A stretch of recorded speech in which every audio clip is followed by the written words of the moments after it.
बलूचिस्तान के सुनसान क्षेत्र बोलन में बलूच लिबरेशन आर्मी यानी बीएलए ने जाफर एक्सप्रेस को अगवा कर पूरी दुनिया को चौंका दिया। इस ट्रेन में लगभग 440 यात्री सवार थे। ट्रेन का अपहरण उस समय हुआ जब ये बलूचिस्तान की प्रांतीय राजधानी क्वेटा से उत्तर पश्चिमी खैबर पख्तूनख्वा प्रांत की राजधानी पेशावर की ओर जा रही। नमस्कार, आपका स्वागत है डेली 24 भारत में। मैं हूं आपके साथ अदिति।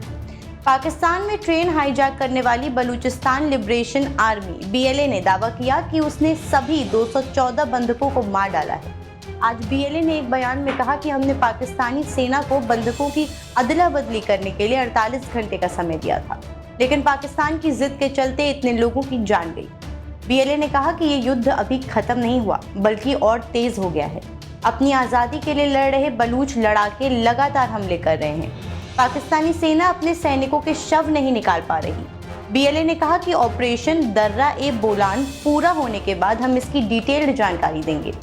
बीएलए ने 12 मार्च को जाफर एक्सप्रेस को हाईजैक किया था। इसके अगले ही दिन यानी 13 मार्च को पाकिस्तानी सेना ने दावा किया था कि ट्रेन हाईजैक संकट खत्म हो गया है। उन्होंने कहा था कि हमने 33 बलूच लड़ाकों को मार गिराया है। इस ऑपरेशन में कुछ बंधक भी मारे गए हैं। पाकिस्तान में जाफर एक्सप्रेस हाईजैक के बाद गृह युद्ध जैसे हालात बन गए। ट्रेन हाईजैक करने वाली बलूचिस्तान लिबरेशन आर्मी ने पहले ही शहबाज सरकार को चेतावनी दी थी, लेकिन शहबाज शरीफ अपनी अकड़ में बने रहे और उन्होंने सेना को बीएलए के खिलाफ ऑपरेशन करने की छूट दे दी। अब बीएलए ने ऐसा बनाया है प्लान कि शहबाज और सेना मिलकर भी मुल्क को एकजुट नहीं रख पाएंगे। जाफर एक्सप्रेस को हाईजैक करने के बाद बीएलए ने शहबाज सरकार के सामने अपनी डिमांड रखी। बीएलए ने कहा था कि 48 घंटों के अंदर बलूच नेताओं को रिहा किया जाए और चीन को बलूचिस्तान से दूर रखा जाए। बीएलए की ओर चेतावनी देते हुए कहा गया कि अगर सरकार ने सेना को ऑपरेशन चलाने की छूट दी तो वो बंधक बनाए गए यात्रियों को मार देंगे। हालांकि पाकिस्तान के एसएसजी कमांडोज ने ऑपरेशन चलाकर बंधकों को छुड़ा लिया और दावा किया कि बीएलए के सभी लड़ाकों को मार गिराया है। पाकिस्तानी सेना की जिद की वजह से करीब 200 लोगों की जान चली।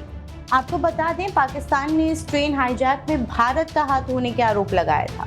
पाकिस्तान के आरोपों को भारत ने खारिज कर दिया। भारतीय विदेश मंत्रालय ने प्रेस रिलीज जारी कर कहा कि दुनिया जानती है कि आतंकवाद का केंद्र कहाँ है। इससे पहले पाकिस्तानी फॉरेन ऑफिस ने यह दावा किया कि बलूच लड़ाके हाईजैक के दौरान अफगानिस्तान में मौजूद अपने सरगनाओं से संपर्क में थे। उन्हें वहां से ऑर्डर मिल रहे थे। हालांकि अफगान सरकार ने इस दावे को नकार दिया है। पूरे घटनाक्रम के अनुसार जाफर एक्सप्रेस 11 मार्च की सुबह 9 बजे क्वेटा से पेशावर के लिए चली थी। इसके सीबी पहुंचने का टाइम 1:30 बजे था।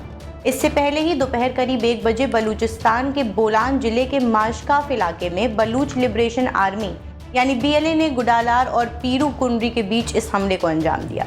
ये पहाड़ी इलाका है जहाँ 17 सुरंगें हैं। इसके चलते ट्रेन को धीमी स्पीड करनी पड़ती है। इसका फायदा उठाकर बीएलए ने ट्रेन पर हमला किया। सबसे पहले बलूच आर्मी ने माशकाफ का टनल नंबर 8 में रेलवे ट्रैक को उड़ा दिया। इससे जाफर एक्सप्रेस डीरेल हो गई। इसके बाद बीएलए ने फायरिंग शुरू कर दी। फायरिंग में ट्रेन का ड्राइवर भी घायल हुआ। इस ट्रेन में सुरक्षा बल, पुलिस और आईएसआई के एजेंट सफर कर रहे थे। सभी पंजाब जा रहे थे। इन्होंने बीएलए के हमले का जवाब दिया, लेकिन बीएलए ने ट्रेन पर कब्जा कर लिया। इस दौरान कई सुरक्षाकर्मी मारे भी गए। घटना की जानकारी मिलने पर पाकिस्तान आर्मी ने बीएलए पर जमीनी फायरिंग की और हवा से बम भी बरसाए, लेकिन बीएलए लड़ाकों ने किसी तरह आर्मी के जमीनी ऑपरेशन को रोक दिया। पिछले साल 25 और 26 अगस्त 2024 की आधी रात बीएलए ने इस ट्रेन के रूट में कोलपुर और माच के बीच एक ब्रिज को उड़ा दिया था। इसके चलते ट्रेन की सर्विस रोक दी गई थी। 11 अक्टूबर 2024 से ट्रेन सर्विस फिर से शुरू हुई। बलूचिस्तान में कई लोगों का मानना है कि भारत पाकिस्तान बंटवारे के बाद वो एक आज़ाद देश के तौर पर रहना चाहते थे, लेकिन बिना उनकी मर्जी से उन्हें पाकिस्तान में शामिल कर दिया। इस वजह से बलूचिस्तान में सेना और लोगों का संघर्ष आज भी जारी है। बीएलए की प्रमुख मांग पाकिस्तान से अलग होकर बलूचिस्तान को देश बनाना है। बलूचिस्तान में आज़ादी की मांग करने वाले कई संगठन हैं। इनमें बलूचिस्तान लिबरेशन आर्मी बीएलए सबसे ताकतवर संगठन है। ये संगठन 70 के दशक में अस्तित्व में आया था, लेकिन 21वीं सदी में इसका प्रभाव बढ़ा है। बीएलए बलूचिस्तान को पाकिस्तानी सरकार और चीन से मुक्ति दिलाना चाहता है। उनका मानना है कि बलूचिस्तान के संसाधनों पर उनका हक है। पाकिस्तान सरकार ने बलूचिस्तान लिबरेशन आर्मी को 2007 में आतंकी संगठनों की सूची में शामिल किया था। आपको बता दें, सिडनी स्थित institute for economics and peace की तरफ से जारी वैश्विक आतंकवाद सूचकांक यानी GTI रिपोर्ट 2025 में पाकिस्तान को दुनिया में दूसरा सबसे ज्यादा आतंक प्रभावित देश बताया गया था। रिपोर्ट के मुताबिक पाकिस्तान के खैबर पख्तूनख्वा और बलूचिस्तान सबसे ज्यादा आतंक प्रभावित इलाके हैं। देश भर की कुल आतंकी घटनाओं में से 90% इसी इलाके में हुई। रिपोर्ट में तहरीक-ए-तालिबान पाकिस्तान को लगातार दूसरे साल पाकिस्तान का सबसे खतरनाक आतंकवादी संगठन बताया गया। 2024 में इस ग्रुप ने 482 हमले किए, जिसकी वजह से 558 मौतें हुई, जो 2023 के मुकाबले 91% ज्यादा है। पाकिस्तान की कुल भूमि का 43% हिस्सा बलूचिस्तान में है। यहाँ संघर्ष के लिए कई कारकों को जिम्मेदार ठहराया जा सकता है, लेकिन बलूच लोगों के अलगाव और अभाव की भावना समस्या का मूल है। बलूच यकजेहती समिति BYC के वरिष्ठ कार्यकर्ता मोहम्मद बंगश ने कहा, गरीबी, विकास नहीं होना और जबरन गायब किए जाने की समस्या बलूचिस्तान में लोगों को प्रचुर प्राकृतिक संसाधनों और खनिजों से लाभ नहीं मिलना कठोर वास्तविकताएं हैं, जिनका समाधान खोजने में सरकारें लगातार विफल रहीं।